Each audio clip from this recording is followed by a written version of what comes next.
보니까 우리 박신일 목사님이 제 앞에서 이 본문을 가지고 한번 설명을 해주셔서 제가 참 오늘 더 쉽게 갈 수 있을 것 같아서 감사합니다. 하나님이 아브라함을 시험하시면서 이제 한 가지 도전을 하십니다. 내 아들, 내 사랑하는 독자 이삭. 하나님이 아세요. 아브라함이 이삭을 사랑하는 거, 그리고 그가 독자라는 걸 아세요. 그런데 굳이 그 아이를 데리고 가서 번제로 드리라고 도전하십니다. 우리가 성경 가운데 좀 이렇게 부담스러워하는 구절들이 있죠. 그 통독을 하다가도 그런 내용 나오면 너무 오래 머물고 싶지 않아 하고 이렇게 막 넘어가는 이 구절이 어쩌면 좀 이렇게 빨리 넘어가고 싶은, 이걸로 자꾸 씨름하고 싶지 않은 그런 구절인 분들도 있을 겁니다. 그런데요, 제가 이렇게 보니까 믿음의 여정 중에 하나님께서 사랑하는 자들에게 한 번쯤은 이 부분을 질문하신다고 저는 느껴요. 아직도 이 질문을 받아보신 적이 없으시면 좀 기꺼이 이 문제와 씨름해 보시면 좋을 것 같아요. 제가 그 대학 사역을 하면서 마음속으로 은근히 두려웠던 것이 있었어요. 그러니까 저희 앞에 대학을 세우는, 특히 기독교 대학을 세우려고 했던 분들이 겪었던 어려움들이 이제 어떤 건지를 아니까 참 이 길 가는 게 두렵다 하면서 제 마음속으로 그래도 감옥 갈 일은 없겠지. 우리 그 한동대학교 초대 총장님께서 또 감옥 가신 일이 있었다 보니까 그런 생각을 했는데, 올해 한 2번 정도 당신 감옥 보낼 거야 하는 그런 협박을 받은 적이 있었어요. 근데 첫날은 낙담이 되더라고요. 올 것이 왔냐? 그런데 여러분, 이러한 삶의 어떤 그 과정 가운데 오는 위협을 이기는 방법이 있더라고요. 오늘 혹시 비슷한 어려운 가운데 있는 분들이 있을지 모르겠는데, 그럴 때는요, 그 가능성에 대해서 죽어지는 거예요.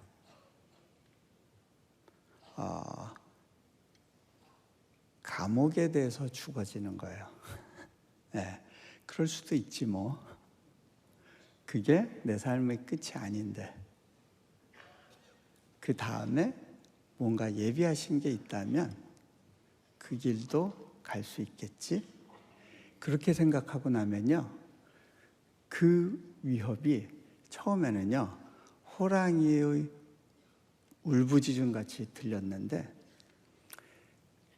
딱 그 가능성에 대해서 죽고 나니까 고양이의 소리가 되더라고요. 여러분, 먼저 마음에서부터 풀어줘야 되는 거예요.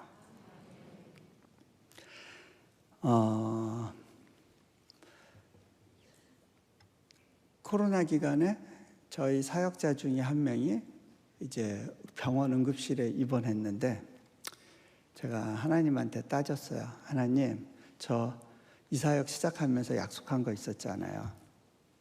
적어도 우리 사역자들 안전만큼은 책임져 달라고. 그거 안 해주시면 나 손 턴다고. 근데 그때 하나님께서 그 기도를 다시 생각나게 하시면서 너 그 기도 바꿔보지 않겠니? 하고 물어보셨어요.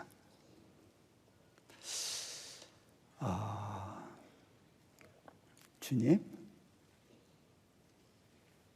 어떤 희생이 있더라도 제가 이 자리를 지키고 있어 보겠습니다. 그 기도를 했을 때, 그리고 난 다음에 비로소 이 사람 살겠구나, 죽지 않겠구나라는 확신이 들었어요. 여러분, 순서가 바뀌지 않습니다. 제가 좀 더 쉬운 예를 하나 들어드릴게요. 저희 딸아이가 올해 이제 그 대학을 준비하고 이제 대학을 가게 됐는데, 저희 아이가 나름대로 좀 기특한 생각을 하고 대학 준비를 했어요. 아빠, 우리 학교의 학부모들이 우리 학교를 좀 더 존중할 수 있게 해주고 싶어요. 그리고 인도네시아에 사는 많은 아이들이 그 환경 때문에 포기하는 삶들을 많이 사는데, 이 아이들도 꿈을 갖고 새로운 길을 개척할 수 있다는 걸 보여주고 싶어요. 그리고 환경적인 제약 때문에 우리가 그 돌파를 이루지 못한다는 걸 한번 증명해 보고 싶다고 그러면서 이제 미국의 명문대학교를 가겠대요. 그래서 그래라, 한번 준비해 보렴. 그러고 이제 저는 응원을 해줬어요.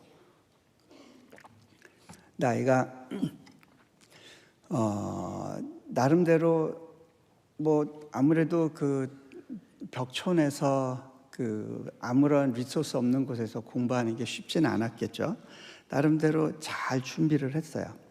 그리고 학교를 위해서 열심히 섬기면서 그렇게 제가 보면 어떻게 그 학생의 마음보다는 이사장의 마음을 가지고 학교 생활을 했던 것 같아요.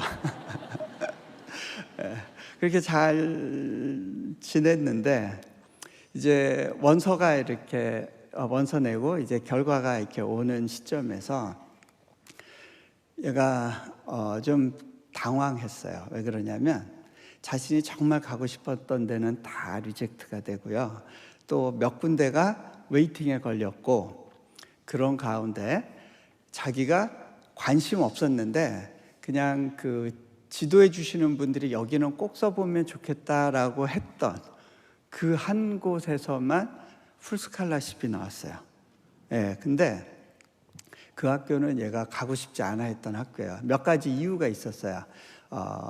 그 학교 이름을 얘기하면 이제 스미스 칼리지라는 곳인데 미국의 여대예요. 근데 얘는 아무래도 한국 사람도 적고 또 이렇게 친구도 적은 환경에서 자랐기 때문에 친구도 많은 좀 큰 물에서 놀고 싶다고 그랬고, 좀 대도시에 가고 싶었고, 기왕이면 남자애들도 많은 곳에 가고 싶었는데 여대, 그것도 조금 이제 그 도시에서 떨어진 곳, 그리고 너무 리버럴해서 그 학교를 가면 자기는 이제 소수자로 살아야 될 수 있다라는 거, 그리고 거기서 그 자기를 지키기에 버거워하면서 씨름할 것들, 이런 것들을 생각하니까 그 학교는 아니야 했는데 딱 거기만 좋은 조건으로 된 거예요. 얘가 나름대로는 기도 가운데 하나님께서 마음껏 지원해보라라는 마음을 주셔서 했는데, 자기가 예기치 않았던, 원하지 않았던 결과가 나오니까 굉장히 힘들어 하더라고요. 하루는 아침 식사 자리에서 짜증을 확 부리는 거예요.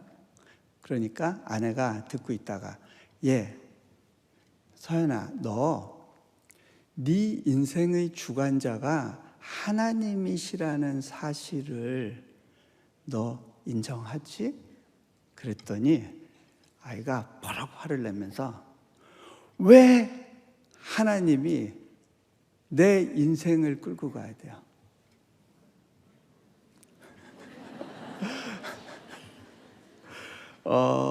저희는 그 얘기를 들으면서 진짜가 나왔구나. 학교에서 보면요, 정말 모범적인 선교사 자녀였어요. 교회에서 정말 물샐 틈 없는 그런 좋은 신앙을 가진 아이처럼 보였어요. 그런데 야, 진짜가 나왔다. 아내와 저는 오히려 감사했어요. 왜냐면요, 자칫하면요, 자기가 좋은 신앙인인 줄 알고 그렇게 40, 50대기까지 살 수 있거든요. 아직 사회생활에 입문하기 전에 자신의 실체를 그렇게 다 드러낼 수 있는 상황이 있다는 거가 참 감사하다라는 생각을 했어요. 조용히 기도만 했습니다. 그런데 저희가 그 호주에 가족이 함께 집회 여행을 가게 됐어요. 제가 아는 한 목사님이 교회를 개척했는데 기왕이면 가족들이 다 와서 함께 동역을 해달라고, 이제 아내는 여성분들, 또 저희 아이들은 유스 이렇게 섬겨달라고 그래서 지난 3월에 이제 거기를 이제 다니러 가는데 좀 돈을 절약하기 위해서 이제 그 경유하느라고 이제 싱가포르에 들렀었어요. 싱가포르에서 비행기를 기다리는 동안에 이제 딸아이와 물을 사러 가는데 딸아이가 물 사고 나오면서 아빠 기분 나빠. 왜? 아니 저기 우리 물산데 이름이 WH 스미스야.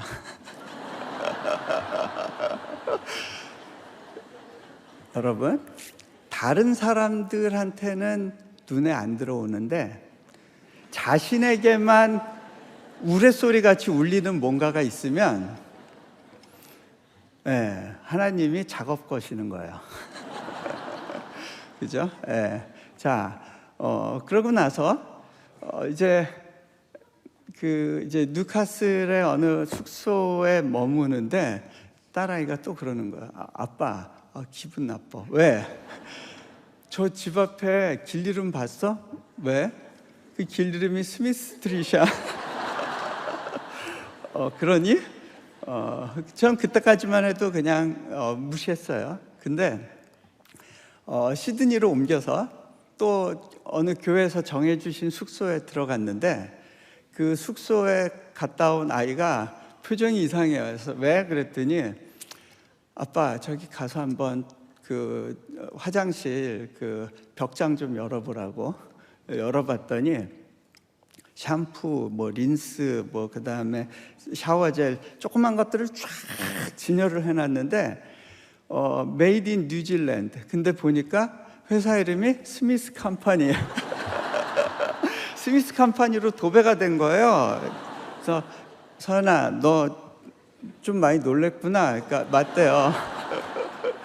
예, 너 그러면 이거는 한 번만 더 네가 스미스를 만나면 하나님이 너하고 뭔가 깊이 얘기하고 싶은 게 있으시다라고 생각하고 좀 한번 기도해 보지 않을래? 그러겠대요. 예. 그리고 나서 저희가 이제 어디 그 산에 갔다가 오는 길이었는데 거기 길 이름 중에 골드스미스 스트릿이 있어서 제가 선아 여기 골드스미스 그랬더니 그건 오센틱하지 않대요. 골드가 들어가서 스미스로 안 쳐준대요. 알았어. 그러고 또 가다 보니까 이제 저도 스미스를 찾기 시작했어요. 저기 어디 샵에 스미스가 붙어 있어서 선아 저기 그랬는데 애가 자고 있어요. 이거 아니네. 그러고 나서 이제 그날 집회 마치고 숙소 돌아오는 길에 숙소 바로 옆에 편의점이 있어서 거기 들어가서 이제 물을 사려고 하는데요. 저희 딸아이가 저 따라 들어왔다가 아빠 이러는 거예요. 왜? 그랬더니 저쪽 벽면을 보니까 칩스가 쫙 있는데요. 저는 스미스 칩도 있는지 몰랐어요. 스미스 회사 칩이 거의 한 절반 이상을 도배하고 있는 거예요. 서연아, 올 것이 왔다. 예, 진짜 외치는 것 같이 느껴졌어요.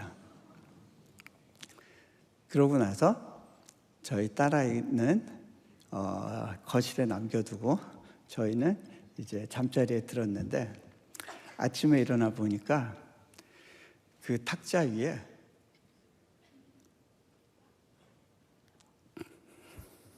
그 티슈가 가득 있는 거예요. 아내가 은혜의 흔적하고 사진을 찍더라고요. 여러분도 혹시 그런 씨름을 해보신 적이 있나요?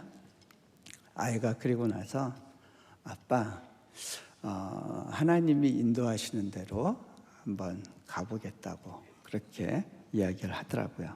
그런데 저희 딸아이가 발견한 게 있어요. 주님의 뜻 가운데 반응하겠습니다 하고 나서 보니까 그 학교가 왜 자신한테 맞는 학교인지를 알게 되는 거예요. 제가 그 딸아이를 이제 데려다 주는데, 거기가 이제 매사추세츠 주 안에 있으니까 제 나름대로는 좀 감동이 있었어요. 왜냐하면 제가 몽골에서 떠나올 때 저희 딸아이가 생후 4개월이었어요. 그 핏덩이 같은 애를 데리고 어디 그 험한 데를 가냐고 우리 그 교회 막 권사님들이 막 저를 치시면서 안타까워하셨던 기억이 있었어요. 그런데 돌아보니까 그때 떠났던 아이를 위해서 하나님이 그 땅 가운데 그 주에 대학을 예비하셨던 거구나라는 것을 느꼈어요. 또 하나는요, 그 스미스 칼리지 바로 옆에 조나단 에드워드가 대각성 운동 시작하게 되는 기점이 됐던, 그가 목회했던 교회가 있어요. 근데 거기에는 지금 이제 동성애 무지개 깃발이 꽂혀 있어요. 그리고 그 일대가, 노샘튼이라는 도시가 동성애자들의 성지로 불리고 있어요. 그런 가운데 거기서 딸아이가 비슷한 경험을 가지고 스미스에 온 케냐 아이, 그 다음에 파라과이 아이, 그런 우간다 아이들을 만나기 시작하는 거예요. 그들에게 주신 동일한 코드가 부흥이구나라는 것을 보게 되고, 하나님이 이것을 위해서 이 땅에서 기도하라고 나를 보내셨구나라는 것을 이제서 깨닫고 있어요. 여러분, 순종이 먼저예요. 아브라함이 그 도전을 받았을 때요, 아브라함은 아침에 일찍이 일어났다고 그래요. 자, 생각은 정리되지 않았을 거예요. 이게 지금 어떤 상황이지? 하나님이 내게 약속을 주셨잖아. 내가 약속 달라고 한 것도 아닌데 약속을 주셨는데, 아들을 주시겠다고, 너희 씨에서부터 민족이 날 거라고 말씀을 주셨는데, 아니 그 아이를 잡아 제사 지내라고 하면, 그러면 하나님의 약속은 뭐가 되는 거지? 내가 아는 하나님은 신실한 분인데 정리가 안 됐을 거예요. 그렇죠? 근데요, 정리는 되지 않았어도 몸이 움직여요. 그리고 그 3일 길을 가요. 여러분, 우리가 믿음의 여정을 가는 중에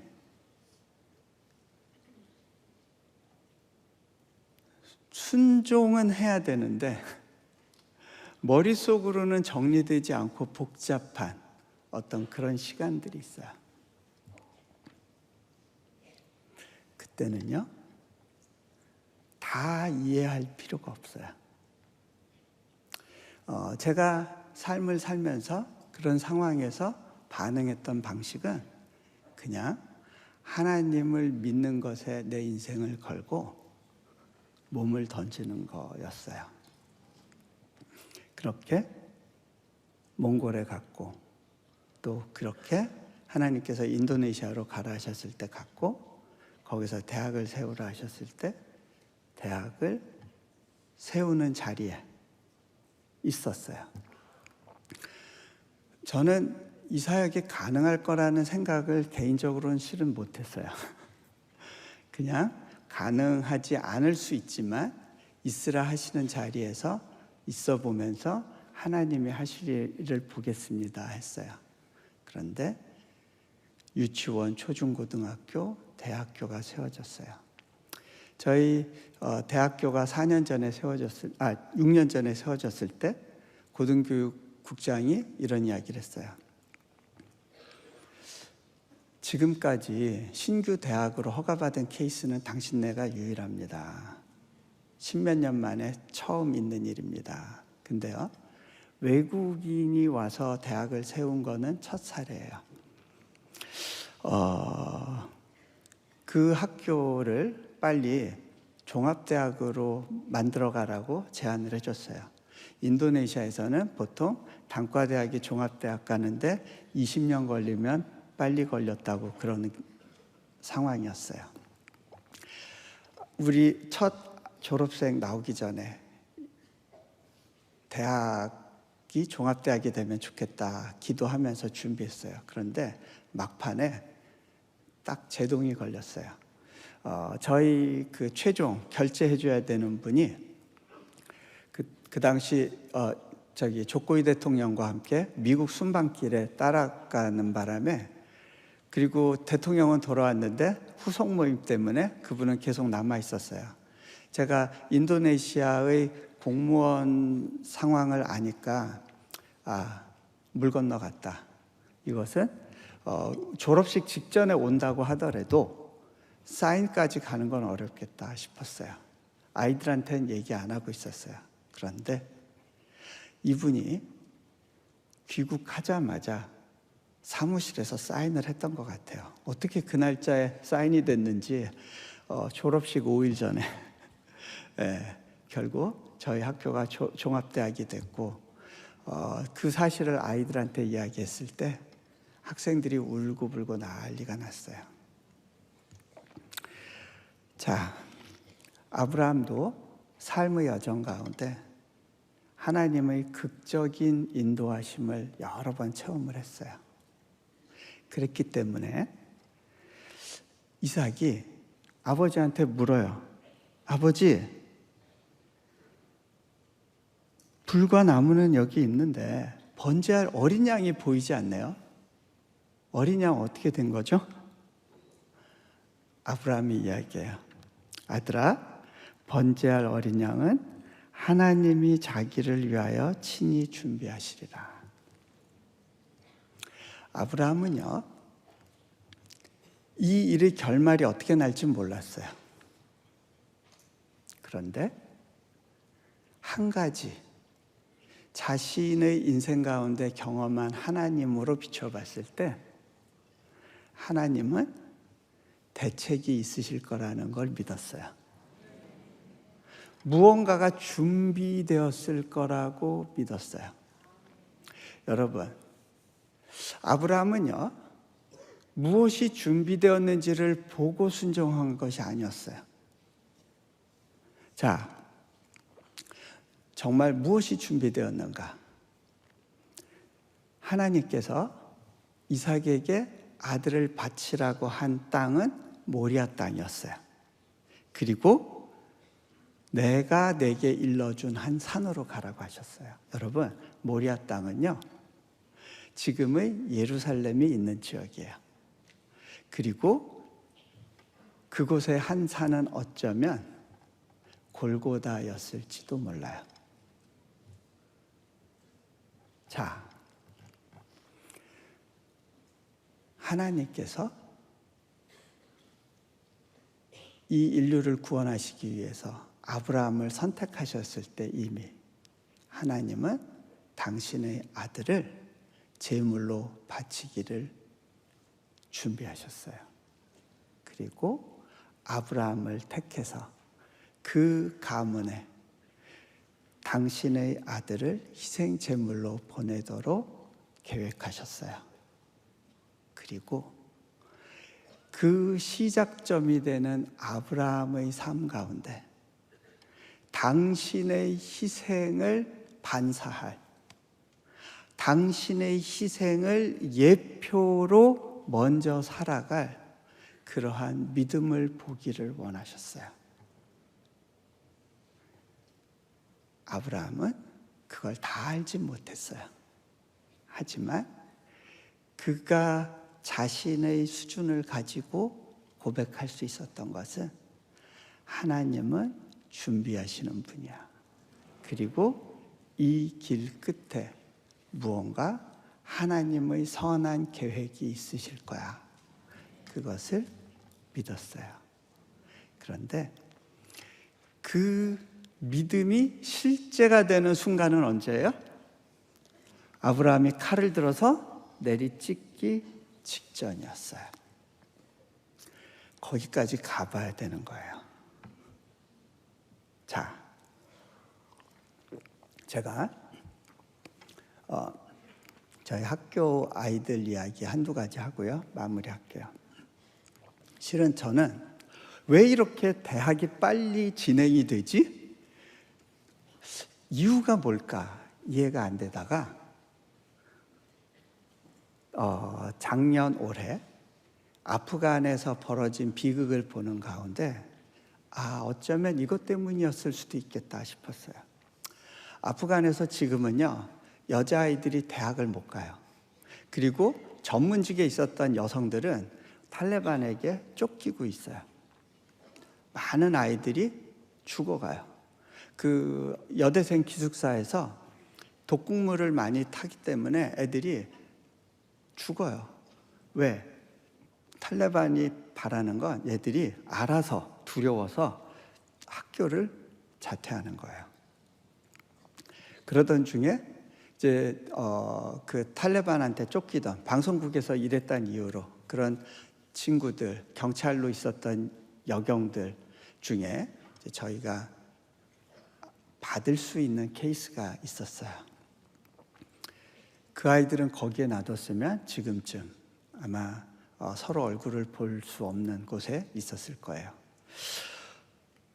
그러던 이 아이들을 보면서 이놈들 때문에 이렇게 빨리 서두르신 거구나. 제가 집에 오래 살던 집에서 이렇게 나오는데 한 번은 제가 집을 보면서 이 집 어디서 많이 봤는데 한 번도 집을 찬찬히 보고 다닐 일이 없다가 집을 이렇게 아이들 기다리면서 집을 보고 있는데 굉장히 집이 낯이 익어요. 이거 뭐지? 어디서 봤어. 그게요, 제가 몽골에서 아주 초기에 집을 새로 구하러 다닐 때 기도했었거든요. 기도하던 중에 봤던 집이 있었어요.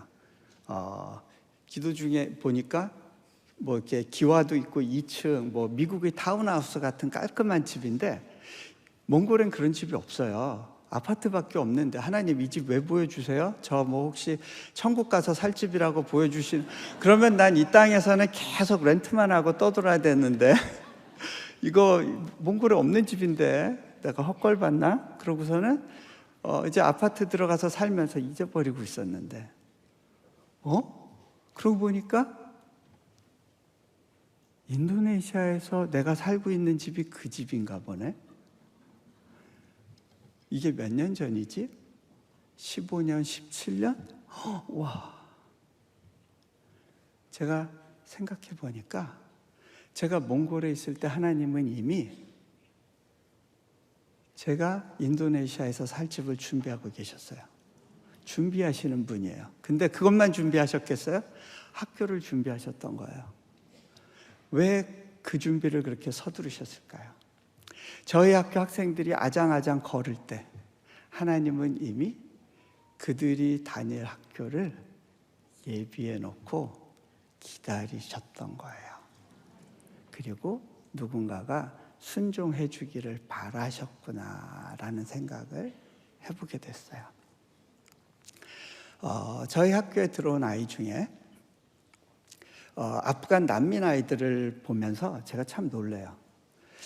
난민으로 온 애들은요, 보통 인도네시아에서 5, 6년 사는 동안 한 1, 2년 동안은 길바닥 생활을 했었어요. 근데 얘네들이 얼굴을 보고 너무 귀티가 나는 거예요. 그리고 그 안에 존귀함이 있어 보여요. 당당함이 있어요. 그래서 제가 아이들한테 물어봤어요. 야, 니들 얼굴을 봐서는 길거리에서 고생하던 난민처럼 보이지가 않아. 너희들의 그 아픔의 흔적이 보이지가 않는데 이유가 뭘까? 제가 예상한 답이 있었어요. 예수님을 믿고 저희 태도뿐만이 아니라 아마 얼굴도 바뀐 것 같아요. 여러분, 예수님을 믿고 얼굴이 안 바뀌신 분들은 좀 한 번 더 생각해 보실 필요가 있을 것 같아요. 네. 그 아이들 중에 한 명, 제가 이것만 하고 마무리하겠습니다. 팔뚝에 불공평 이렇게 한자로 쓰고 다니는 아이가 있었어요. 이게 아이 문신을 했어요. 까만 먹물로. 그 아이는 사연을 들어보니까 정말 불공평하구나 싶었어요. 왜냐하면 레슬링 국가대표가 되기 위해서 열심히 고등학교 생활을 하던 중에 형이 미국 대사관에서 근무했다는 이유로 탈레반의 공격을 받아서 형이 죽고 급하게 가족들이 아이들만 밀항선에 태워서 인도네시아로 보내고 그 후 얼마 있다 아버지도 암살당했어요. 아침에 일어나서 아무것도 할 것이 없고 아무도 모르는 땅에서 나는 이렇게 고아로 살아야 된다는 생각을 하니까 너무 큰 분노가 있었어요. 이 아이가 처음 학교에 왔을 때는요, 눈이 이렇게 올라가 있었어요. 1년쯤 지나니까 눈이 이렇게 내려가요. 놀랍게도 아프간을 위해서 기도하더라고요. 아프간 땅에 언젠가 그곳에 가서 복음을 전하게 해달라고 기도를 하더라고요. 내면이 치유가 된 거예요. 그러던 어느 날 갑작스럽게 캐나다 이민이 받아들여져서 떠나가게 됐어요. 급하게 이제 떠나기 전에 저를 찾아왔어요. 제가 아이에게 물어봤어요. 너 그 팔뚝에 쓴 너의 선언, 인생 선언, 불공평, It's not fair. 아직도 유효하니? 물어봤어요. 그랬더니 아이가 웃으면서 선생님, 저는 고아가 됐다는 사실에 너무 분노했어요. 그런데 제가 새롭게 배운 거는 이곳에 하나님께서 많은 부모님들을 예비해 두셨다는 거예요. 선생님도 one of them이세요 라고 이야기를 해줬어요. 제가 아이한테 또 얘기했어요. 네 인생에 진짜 불공평한 거 하나 얘기해 줄까? 죄는 네가 졌는데 희생은 예수님이 하셨어. 너 이것처럼 불공평한 일이 있니? 그리고 아프간 땅에 수많은 사람들이 하나님을 모르는데 너한테는 그 구원의 기회가 주어졌어. 그리고 너 하나 공부시킨다고 하나님께서 이 땅에 얼마나 많은 재정을 부으셨는지 알아? 얼마나 불공평하니? 그리고 얼마나 많은 선교사들이 자신의 인생의 행로를 바꿔서 여기 와서 섬기니? 그거 다 너 때문이야. 그리고 내가 널 위해서 선물을 하나 준비했는데 이것도 네가 노력해서 받는 게 아니니까 불공평하겠지. 너 있잖아. 근데 너의 인생은 그렇게 이해되지 않는 불공평한 은혜에 기초하고 있단다.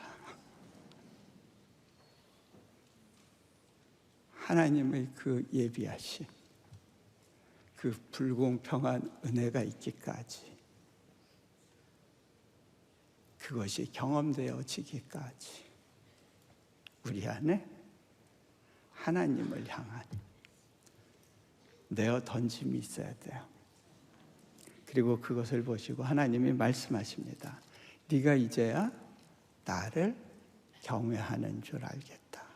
하나님이 그 마음 가운데 자신을 경외하는 표현을 보고 싶으셨어요. 그 표현 위에 당신의 그 특별한 희생을 부으시고 그 희생의 영광을 반사시키시기를 원하셨어요. 같이 기도합니다. 자, 눈을 감으시고요. 나를 감싸는 그 불공평한 은혜, 말도 안 되는 은혜, 근데 그 은혜가 반사되기 위해서 하나님께서 잠시 네 인생의 계획을 좀 바꿔보지 않겠니? 네가 그렇게 소중하게 생각하고 있는 거, 너와 나 사이에 네가 두고 있는 그 소중한 거, 하나님 이거 절대 안 돼요. 난 이렇게 끝날 수 없어요. 나 이렇게 망할 수 없어요. 나 이렇게 감옥 갈 수 없어요. 이렇게 내 꿈 포기할 수 없어요.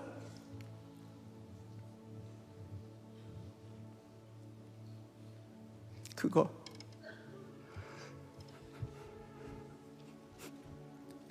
내어주지 않겠니?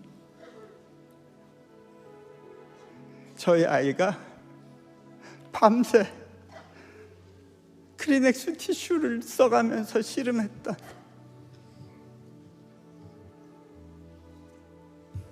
그 몸부림의 시간이 은혜의 시간이었던 것처럼 여러분이 그 씨름하고 있는 그 문제를 하나님 앞에 내어드리지 않겠습니까?